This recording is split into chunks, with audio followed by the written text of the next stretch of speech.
The city lights always painted my window with a strange orange glow. It was my nightly ritual to stare out at them, watching the cars become tiny, glowing insects crawling along the streets below. That's when I first saw him. It wasn't in the city itself, but in the reflection of my own room, superimposed over the skyline. A dark figure, a man, stood just behind my shoulder. My heart hammered against my ribs. I froze, my breath caught in my throat. Every horror movie I'd ever seen screamed at me not to turn around, but I had to. I spun on my heel, my eyes wide, scanning the empty room. Nothing. The door was closed. The closet was shut. I was completely alone. My pulse was a frantic drum in my ears. I told myself it was just a trick of the light, a weird shadow cast by the lamp, my own imagination running wild after a late-night movie. I took a deep, shaky breath and turned back to the window, my reflection staring back at me, alone. The room behind me in the glass was empty. It had to have been a mistake. The next evening, I was hesitant to even approach the window. I spent my time doing homework at my desk, keeping my back to the wall. But the curiosity, that morbid human need to know, was gnawing at me. I tried to dismiss it, to laugh it off. A ghost in the glass? Ridiculous. Finally, I couldn't stand it anymore. I walked over to the window, my steps slow and deliberate. I looked at my own face first, then let my eyes drift to the space behind me in the reflection. He was there, the man. This time he wasn't just standing there, he was closer. So much closer that if he were real, I'd feel his breath on my neck. My blood ran cold. He was just a silhouette, a void in the shape of a man, but I could feel his presence, a heavy, suffocating weight in the air. And then he moved, slowly, unnervingly, his hand raised. He waved, not a friendly wave, but a slow, deliberate motion, like he was signaling me from across a vast, dark ocean. I stumbled backward, tripping over my own feet and crashing to the floor. I didn't scream, I couldn't, the sound was trapped in my chest. I just scrambled away, crab walking until my back hit the far wall.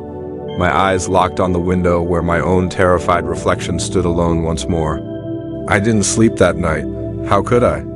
Every time I closed my eyes, I saw that slow, chilling wave. I saw the dark shape standing where no one should be. The following night was a battle. I tried to avoid the window altogether. I kept the curtains drawn, the lights on bright, anything to blot out the reflection. But the window was a magnet, pulling at my attention. Was he still there? Had he gotten closer? The questions were a form of torture. Around midnight, I gave in. I crept to the window and pulled back a tiny corner of the curtain, just enough to peek through.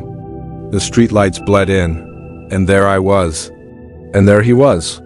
He was standing right behind me now, his featureless head right next to mine in the reflection. It was like we were posing for a grotesque portrait, the man in the glass, my dark twin. He just stood there, perfectly still. The stillness was worse than the wave. It was expectant, it was patient. I felt a cold dread seep into my bones. This wasn't just a trick of the light. This was something else. Something that was watching me, waiting for me. And it was getting closer every single night. Sleep became a luxury I couldn't afford. My days were a blur of exhaustion. My nights were a tense vigil. I started documenting it, taking pictures of the window with my phone. But in the photos, it was just me. My reflection, looking tired and scared, but utterly alone. The man in the glass was for my eyes only. This made it worse. Was I going crazy? Was this all in my head? I needed proof, not just for others, but for myself. The fourth night, I set up my laptop on my desk, facing the window, and started recording. I sat on my bed, pretending to read, my heart pounding a frantic rhythm against my ribs. I waited. An hour passed. Then, too, just as I was starting to think he wouldn't show, a flicker in the laptop screen caught my eye. I looked up at the window. He was there, but he wasn't behind me anymore. His reflection was beside mine, our shoulders almost touching, and he was different. I could see a face. Not clearly, just the impression of one, sunken eyes, a long, thin mouth. But the most terrifying part was the expression. It was a smile. A wide, predatory smile that didn't reach his eyes. The reflected smile seemed to stretch impossibly wide, a slash of darkness in his shadowy face. I felt a primal fear, a terror so profound it was paralyzing. He was enjoying this. He was feeding on my fear. I stopped going into my room after dark. I started sleeping on the couch in the living room, leaving the TV on all night for light and noise. My parents were getting worried. They saw the dark circles under my eyes, the way I flinched at my own reflection in the microwave door. I tried to explain, but the words sounded insane even to my own ears. "There's a man in my window, but he's only in the reflection." They suggested I was overtired, stressed from school. They didn't believe me. I felt completely alone, haunted by a phantom nobody else could see. One night, I was woken by a noise from my bedroom. A soft tapping sound, tap, tap, tap. It was coming from the window. My blood turned to ice.